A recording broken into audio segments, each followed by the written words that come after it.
Det er sådan, at alle legemer de udsender en elektromagnetisk stråling, hvis temperaturen er under det absolutte nulpunkt. Og her bruger vi altså Kelvin-skalaen til at måle med. Da nulpunktet i Kelvin er der, hvor der ikke er nogen bevægelse mellem nogle molekyler overhovedet, hvor alt er i fast form.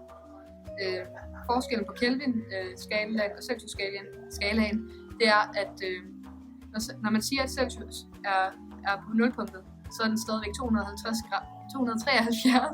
grader over nulpunktet i Kelvin-skalaen.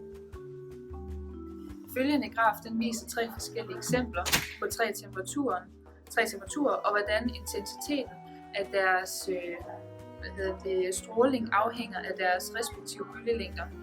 Så jo varmere et legeme er, jo større er intensiteten, og jo mere kortbølget er strålingen.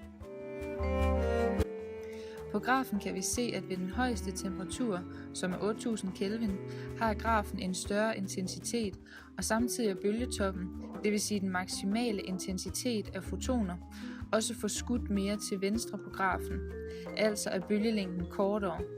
Det er selvfølgelig målt i nanometer.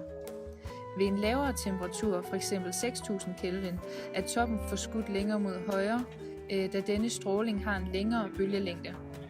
Dermed kan man jo se, at jo højere temperaturen er, jo mere til venstre vil den udsendte strålingstop ligge på grafen. Her har vi Wiens forskydningslov.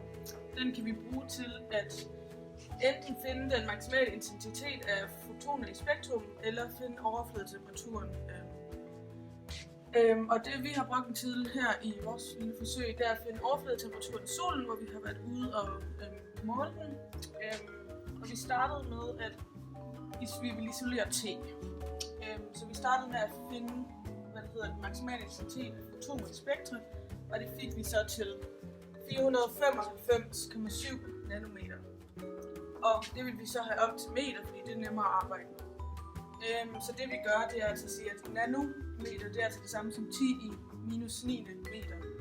Så vi har fået det til 495,7 gange 10 i minus 9 meter. Så vi isolerer det ved at sige, nu har vi T her, for de modsatte gange, det er jo dividere, så vi sætter vores maksimale intensitet af fotoner i spektret, det sætter vi herned, dividerer det med det her, og så får vi altså 5850 Kelvin, som er overfladetemperaturen af solen.